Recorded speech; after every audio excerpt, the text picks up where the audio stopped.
makapagsikat na ito? Nung time po kasi na sinulat namin yung song, parang andun po yung peak ng mga Lola Amor, and Marina and Manila. Ano ba na iba? Ayun, sila Maki, yung mga Nahaw sa iyong sayaw. Kaya, ayun po yung time na parang lahat ng charts sa Spotify is parang puro mga tunog Pinoy talaga. So talagang very raw na band, OPM talaga yung tunog. And parang sabi namin, parang itry natin yung mga gantong songs. Kasi especially right now, parang ito yung mga pinapakinggan natin. So, try natin yung gantong tunog. Kaya, ayun. Parang as a group rin po nung time na yun, parang we were also reassessing the type of music that we want to put out there po. And na-realize namin na ito yung mga tipo na kanta na gusto namin rin pinapakinggan as friends, also outside of work. So, ayun po, we wanted to try out something different naman for yes na ito. Saka matagal na po namin actually na record yung song na to. Pero, I think nagtaon na ba? More than a year na din po siya namin nagawa. Tapos yun, ito na din po namin yung If you can share with us, paano yung naging collaboration niyo with Yeng? Like yung sa lyrics, meron ba kayo na parang binigay na or lahat yung kayo? Yung story niyan, nabuo namin yung kanta, nasa band studio lang kami sa office. Tapos kami tatlo, yung parang we thought of a song, tapos ang top line lang kami. The moment nung nabuo namin siya, parang there was a time si Miss Yeng visited the office. Tapos parang nag-segue lang talaga na, Yeng, may paparinig kaming kanta sa inyo. We performed it to her. Tapos yung hook kasi ng kantang yun, parang nag-recall sa kanya. Tapos parang it motivated her to produce it kasi parang even her husband, si Kuya Yan, nagustuhan niya yun. Parang kahit ano daw, nagda-drive siya. Parang palagi yan naririnig sa may recall sa kanya. Tapos, tapos yun, parang sabi niya, sige, gawa na natin itong kantang to. Parang ganyan. So parang during that time, nag-wait lang kami sa signal na Yeng na parang ano na, pa-areglo ko na to, ganito, ganyan. Tapos, the moment na she delivered the output sa amin, parang we were so grateful na may pyesa agad kasi gustong-gusto niya, tapos na-push yung song. Oo, so sobrang bilis. So after that, 2 weeks time. So after that, nag-record kami with her. She very hands-on sa amin sa recording studio. So, yung voice, I think we had a day to record it. Tapos yun po, nabuo na namin yung kanta. I wanna add, parang hindi ko pa na-share ito. I'm not sure if naalala niyo. After kasi a week nung marinig ni Ate Yeng yung song, tumakbo siya sa akin sa office. Tapos sinabi niya na parang, ang lakas talaga ng recall ng song, tara na, record na tayo. Sabi niya sa akin, tawagin mo yung boys. Punta kami sa kabilang office sa 204, 202. And then we prayed for like 10 minutes or more than 10 minutes, di ba? Di ba, natin nag-pray doon kasi parang some of us parang umiiyak na dahil sa prayer ni Ate Yeng. Kaya we really love Ate Yeng talaga. Ayan po.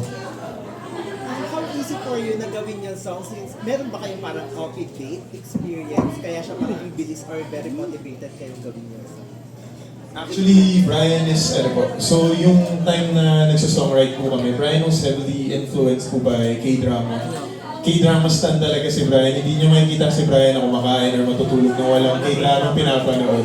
So he's heavily influenced and fixated towards that na we sort of applied it sa Coffee Date, the way he wrote the song, yung vibe ng song. Kasi po, for Coffee Date, we just wanted it to be very light. Ayan. You know, yung mga naging siguro namin mga experiences when it comes to dating or meeting people, parang we try to apply some of it. But at the same time, most priority namin is maging relatable siya sa mga makikinig po ng kanta. So if you can share, ano yung mga coffee-date experience? Coffee date experience. Wait, ano ba? Joke lang. Ano po? Well, ako personally, I really love to go sa mga coffee shops and if given the chance, lagi talagang yun yung first date idea ko because I like to converse also. And usually coffee shops are medyo tahimik, diba? So makakapag-usap talaga. So, ayun, talaga eh. Nakakapag-connect ka kasi talaga. Si RC. Sa akin naman, matcha din po. Kasi nagpapalpitate po. Nagpapalpitate pala siya. Ay, pala bawal sa coffee. Ako naman, zero coffee date maliban sa mga cafes. Like sa dagat, habang nagsa-sunset, di kaya sunrise, yun, yung pinagalingan namin, mountain resort, mga ganun vibe naman. Kasi, for me kasi parang paano ba? Isa sa mga love language ko din kasi is yung act of service.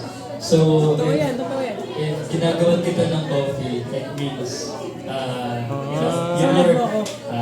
I love you, Kasi every morning ginagawa niya ako ng Lux Coffee dun sa sa resort. Thank you. Plug mo pala ako.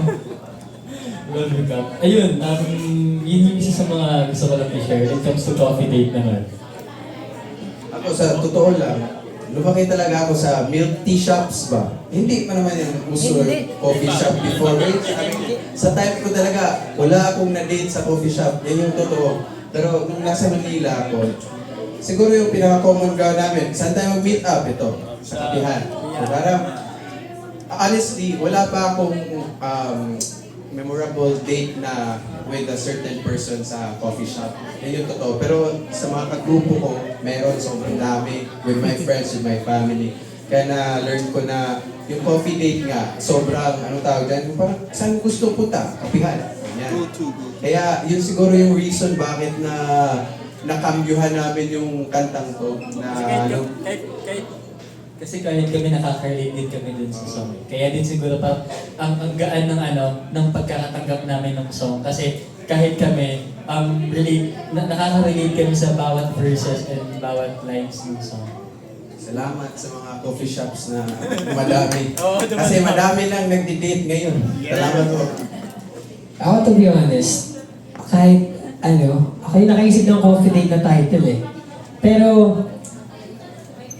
ayoko talaga mag-coffee date lately. Kasi parang hindi pa talaga ako sa relationship right now. So, medyo chill muna ako mag-isa.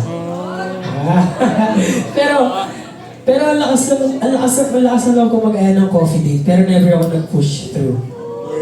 Oo nga. Kasi, what if mag-work out after ng first coffee date? Kaya ngayon, What if hindi? di natin sure, kaya nga nag-aaya na kami, tara na, kailan kami pwede. Yeah. So, ayun. Ayun yung recent story ko sa coffee dates. So, sino, Brian, gusto mong ayain for a coffee date? Right now, Bukod sa akin. ay bukod sa'yo. Sa kanya. Wala sila lang. Celebrity. Lalayo pa ba ako? RC Condor. Joke. Celebrity. No, joke, pero honestly, gusto ko lang din talaga kasama ngayon yung boys. Kasi, after na release nitong song na Coffee Date, parang, grabe yung alignment namin eh. So parang, sila yung gusto ko ka-date kasi ang dami namin natatapos na gagawa. Kaya mas gusto ko ngayon na sila na naman nakasama ko. Diba? Parang ayaw nila, okay. Bakit ka muna mag-focus? Sa kanila, dito muna sa work. Yan. Ay, isa-isa po. Yung gusto yung ayain for a coffee date? Ako po, sobrang na-enjoy ko ako nag-stream sa vlog ni Gio Ong, yung Ong Fam ko. Siguro po, kapag makipag-upuan po ako sa isang dining table, tapos magkape kami, mga Ong family, makipagkape talaga ako sa kanila po. Sobrang na-enjoy ko yung mga vlogs nila. Tsaka, siguro ang daming kwentuhan kapag nagkakape. So, sila po. Kinsawan na layo ka rin ka. Nalayo mo na pa ba? Malayo ka pa ba? Saan? Ako na magsalita. Okay na daw yan. Hindi kanina, nasagot ko din kasi. Oo nga.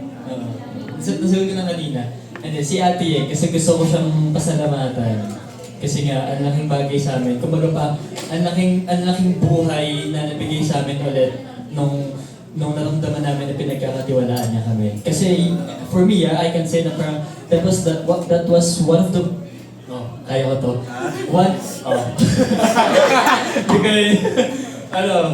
Tatagalogin ko na nga lang. Kasi yun sa mga lowest point namin as a group, like, personally din. Kasi, alam mo yan, syempre, ang dami nangyayari, so ang dami nang iniisip, so affected din kami na group ganyan. Pero andun si Ate Yang para para gisingin kami, para bigyan kami ng words of motivation, ganyan. And nakita din namin, sobrang bilis kasi talaga ng process eh. Kaya I think kasi yun sa nagbigay sa amin sa ng buhay na hindi, face lang to, hindi to manlalast, normal lang to na nangyayari to sa lahat, mapa-group, solo, and I think, yun, for me, utang na loob din namin ni Ate yung time na yun na binigyan na kami ng tiwala. Kaya gusto namin ibalik sa kanya yung pagmamahal na binibigay na sa akin. Sana bigyan namin sana napahappy namin si Ate Yang. And I think, happy naman si Ate Yang. Ako, introvert talaga ako, pero I'll try to wave to earth. Kasi I'll be meeting them later. Ako po, kung si Jeff, mahilig po siya sa Ongfam. Shoutout Mami Oni. Mami Oni, sana po makipagkape kayo kasama ko. Dito po kayo sa gitna. Pa-edit na lang po kay Mami Oni dito sa gitna. Tatemple lang kami sa fine dining. Pero sobrang, on a serious note, sobrang po kasi sobrang happy feel namin sa talaga nagsisendan kami isa-isa ng mga videos ni Mami. Mami Oni, if you're watching this, kape naman po tayo, Mami Oni. And mga 143, yung may boyfriend na si Mami Oni. Yun po. Thank you. Thank you po. Thank you po. Aside po sa coffee date, ano parang yung first date ideas na idea para sa'yo? Ako po, ice skate. Siguro ako, movie day. Yeah, movie day. Sa amin, bukid eh. Gusto ko dalhin sa mountain yung gusto kong tao para masubukan ko agad kung ano siya. Kung may potential ba siya. Sa pagiging adventurous. Ako sa gym. Para workout agad. Para malaman tayo kung mag-work tayo o hindi. Ano po, ako breakfast in bed po.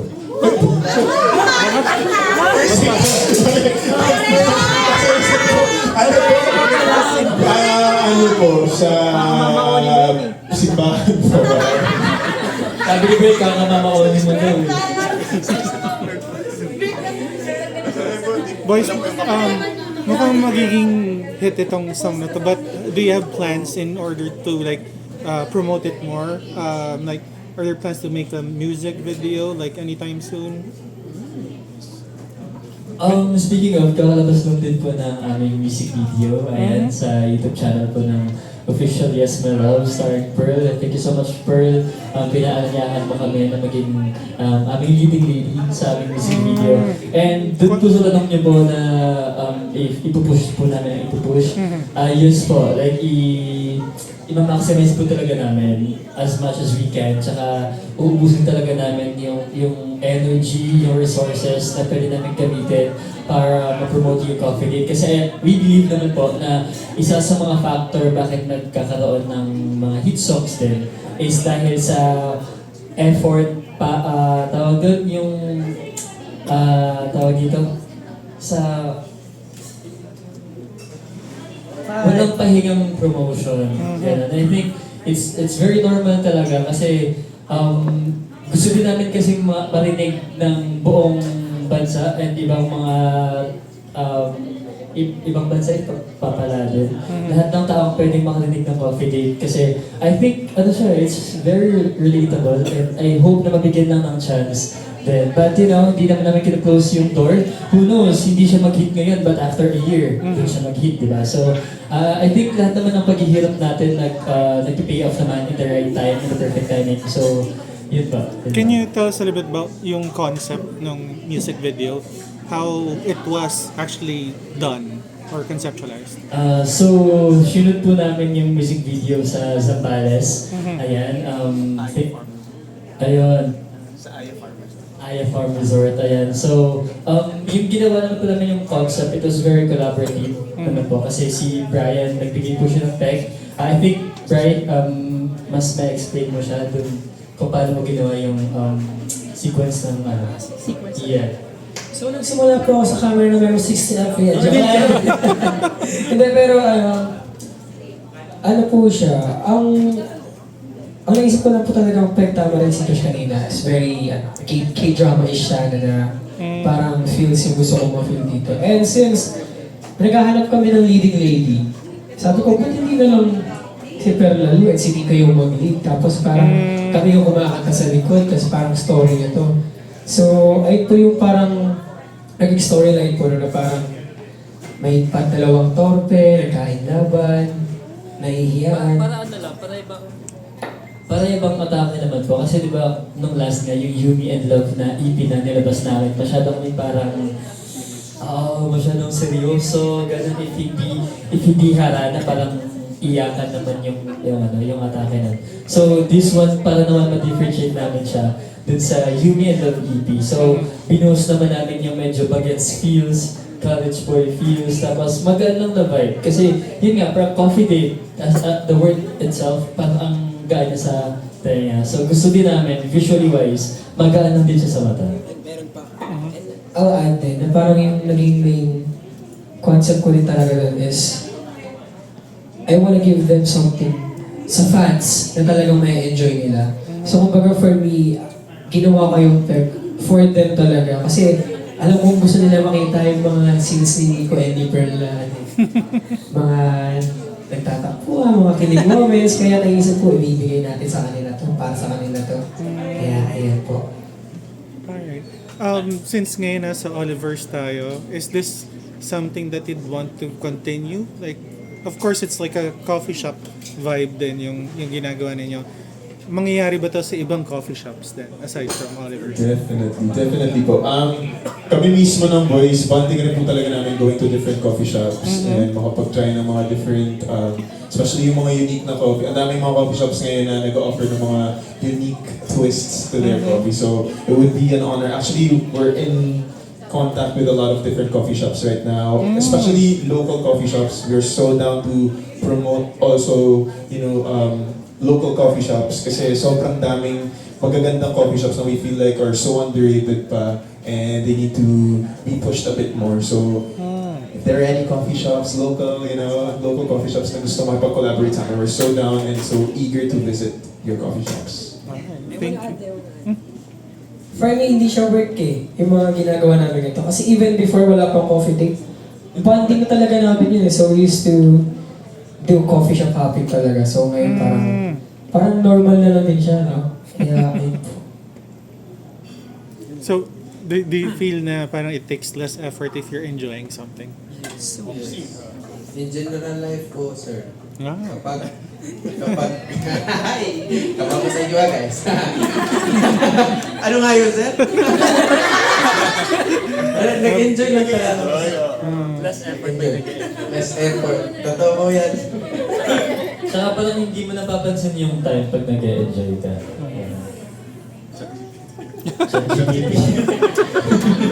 Thank you. Thank you, guys. Ako from Josh to Brian, open ba kayo to date a fan? At kung oo, paano kayo mai-impress ng tao na yun? Mapaisip talaga ako dyan. Or nangyari na ba? Nagkaroon na ba ng... Ako po, I'm a firm believer na everyone is pantay-pantay naman. Even if you idolize someone, I feel like at the end of the day, we're all people at the end of the day. And always tell our 143 that na kami, tao lang rin kami, you guys are also tao. So we're all bound to make mistakes, this and that. So ako personally, I wouldn't mind. Ako, as long as someone is genuinely kind and respectful sila sa lahat ng mga tao na kasalamuhan nila, anything is possible. Wow. Brian kasi. Same po, same answer.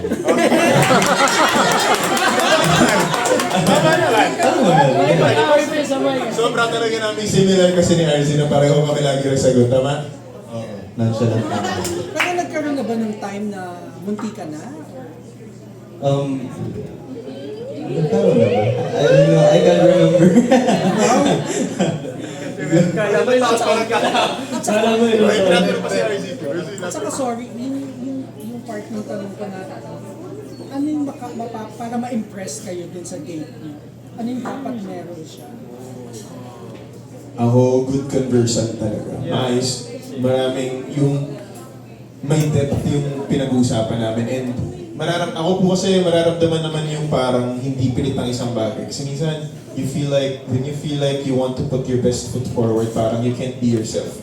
And minsan, when you meet someone na you just have great conversation without even trying, yun po yung hinahanap ko. Not just in a date, but mga naging kaibigan ko or anyone I want to surround my life with. I just really want genuine people. RZ quality? Same po. I want someone who has humor and then confidence. Same. Ako, agree naman ako dun sa sinabi ni Kuya Josh na, alam mo yun, pag nagko-converse kami, I think nagkiklik yung mga ideas namin, may substances sa pinag-uusapan, ganyan. And for me, yung sa mga qualities is OA, kasi ako medyo nonchalant ako eh, kaya gusto ko, just in case man, OA naman yung maging partner ko. Nonchalant ka ba, bro? Hindi pala. Sa akin naman, yung qualities ko, siguro sa babae na hinahanap ko, yung lagi ko itong sinasabi, binabanggit sa live stream ko.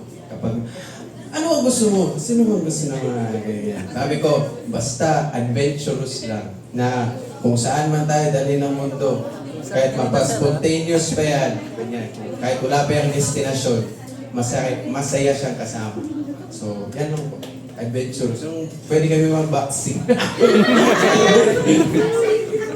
Ako, personally, feel ko kasi lahat naman nag-i-start sa kapag kunyari, nag-start kayo in a relationship, isa sa inyo parang big fan ng isa talaga eh. So, kunyari, may girlfriend ka, naligaw ka, feel ko parang ina-idolize mo yung girl before mo siya maging girlfriend, kaya naliligaw. Kaya for me, dating a fan is super possible. Pero yung... May reaction mga OA Naging hopeful yung mga nasa kaliwa. Hindi, pero di ba totoo, di ba? Aminin nyo, kaya yung mga boyfriend nyo, dati ina-idolize nyo, tapos naging kayo rin.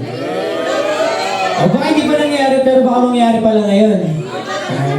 Pero for me, yung mga qualities na hinahanap ko sa girl, gusto ko lang yung chill. Yung chill lang. And po. My second and last question. Okay lang ba sa inyo kung yung babae, kasi iba, siyempre panahon nyo ngayon, kung yung babae ay open na with her feelings sa inyo? So kapag nag-confess na right now, Gusto mo ka? may magko-confess ba dyan?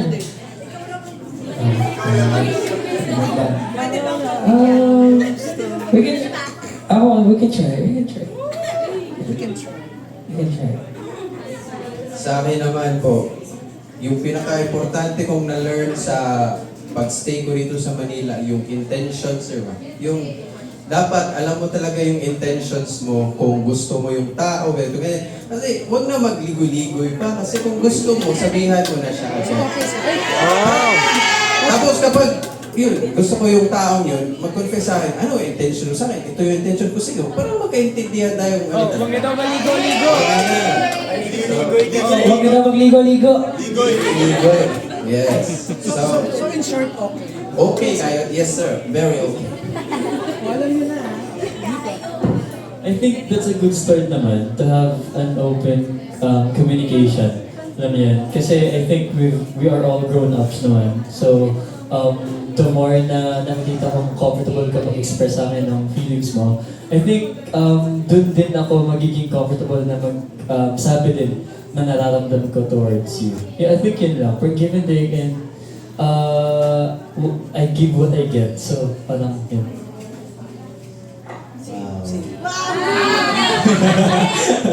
Same lang eh. Same.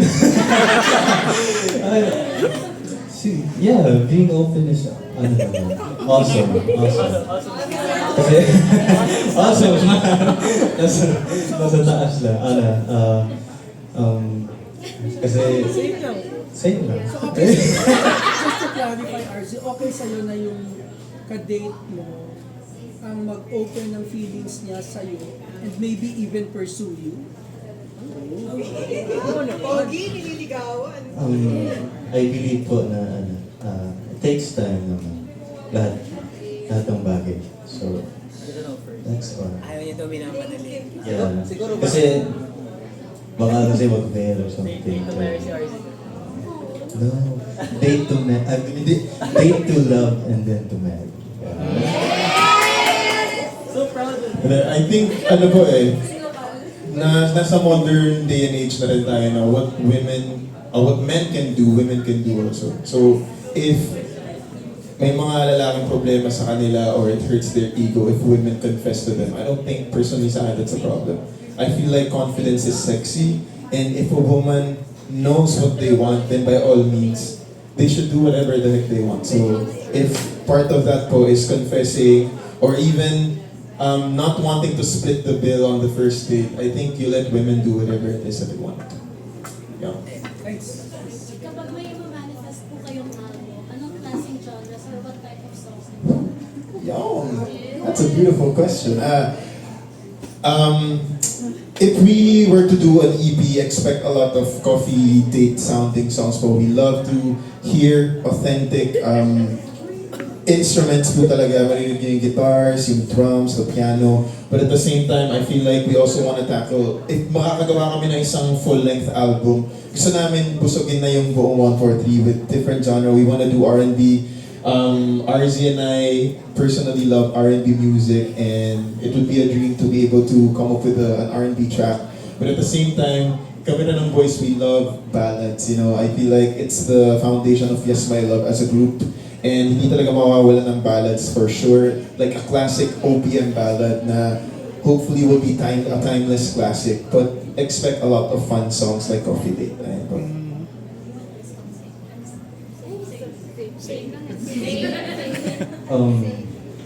Siguro, I would like to hear indie, R&B, and ballad from us. Original. Siguro ano po, gusto pa namin produce ng mga, yun nga, sabi kay Josh, sounds like Coffee Date. So, like, medyo pop rockish na mga songs, ganyan, na originals. Alam mo na pwedeng maging pinsan ni Coffee Date, kapatid ni Coffee Date, mga ganun klaseng tayo. Siguro po, kung pwede din namin manavigate yung folk, tapos mabigyan namin ng hint ng pop. Yung ma-chill na mga vibes. So parang whenever you wanna go somewhere pa-nature, kasi kami, common ground namin yung nature. So siguro yung mga adventures ganyan. Siguro part of that album, gusto namin yung sobrang chill na parang kapag you're just taking your day off, tapos looking at the mountains, tapos nakikinig ka sa kantang yun. So yun. Ako, if papagawa ko ng album, lahat ng kata, iba-ibang genre. Merong rock,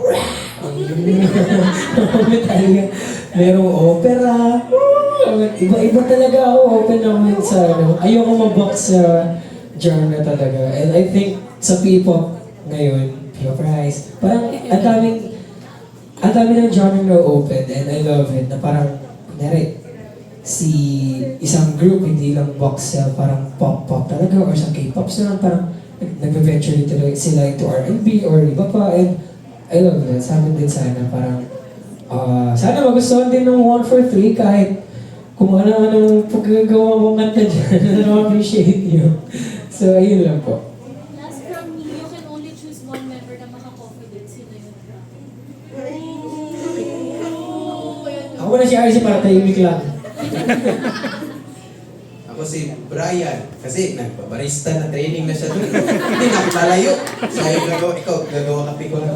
Gawa lang ngayon. Ikaw pala bro. Kaya Josh, bayad ako dito eh. Kaya Josh, kasi madami kaming pinag-usap about life. Alam mo yun, mga, basta. Ako si Kuya Brian. Alam na yan. Siguro si Kuya Nico rin. Kawawa tayo bro, walang Sorry. Isa lang kasi. Saan kasi? Usually kasi magkakasama kami nagkakape, so yeah. Thank you. Guys, mention na ni Brian na ano yung P-pop na yan booming. Ano ang masasabi niyo doon and ano yung plano niyo para mag-start up? Lahat po sila blooming ngayon. Ang gaganda nila, popogi, no? Tsaka, literal, ano ba masasabi ko sa P-pop ngayon? Parang, ramdam ko na po yung yung parang malapit na talagang magkaroon ng sariling tunog lalo yung P-pop. Kahit iba-ibang genre. Kasi, alam mo na yan, pag banda banda or mga ibang genre sa Pinas. Alam mo na, pag mga volunteers Pero I think malapit na rin tayo magkaroon ng tunog na parang P-pop na talaga. So, lalo na ngayon sa movement na ginagawa ng SBNB, parang malapit na rin yung iba. Parang we're gonna share this talaga. Siguro po, yung Yes My Love kasi ma'am, parang na-realize namin yung relevance ba? Yung parang relatability. Tapos parang kapag iniisip namin paano mag-stand out, sobrang hirap talaga yung isipin paano mag-stand out. Kaya yung sa amin, parang sobrang effortless kasi ng voice na parang ito yung magagawa ko, ito yung specialty niya. Yung pag-relate namin sa bawat viewers namin, parang minamaximize namin yun para may connection kami po. Tapos maybe yung kapag mag-stand out kami, siguro po dahil sa genuine namin na pakikipagtungo. And siguro yung tatak ng Yes My Love po yung puso talaga namin sa bawat fans namin na gusto namin na connected kami sa kanila.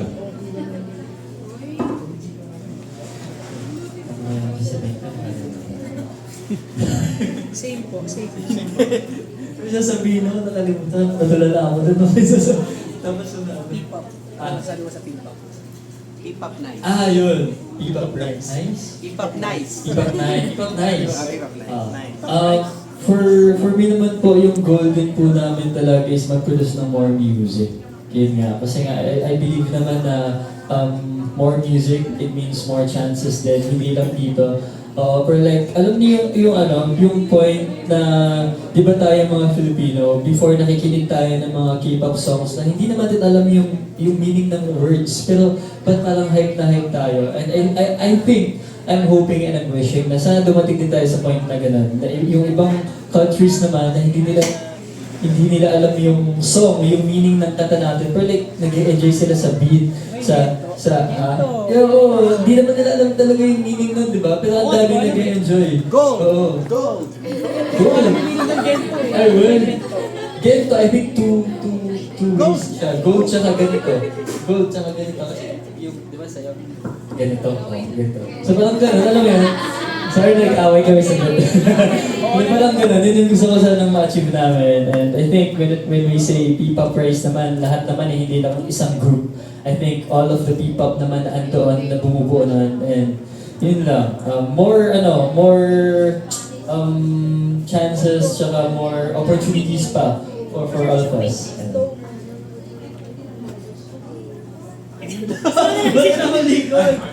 Sige, go. Go, RC. One last word from RC. Kailangan natin ma-release ang RC, okay? Pero pag ikaw na lang mag-wrap up. Ay, wrap up. Ay, thank you so much.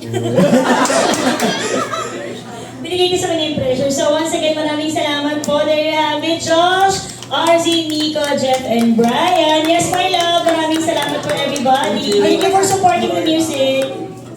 Picture na lang po. Pwede kayo lumabas, guys.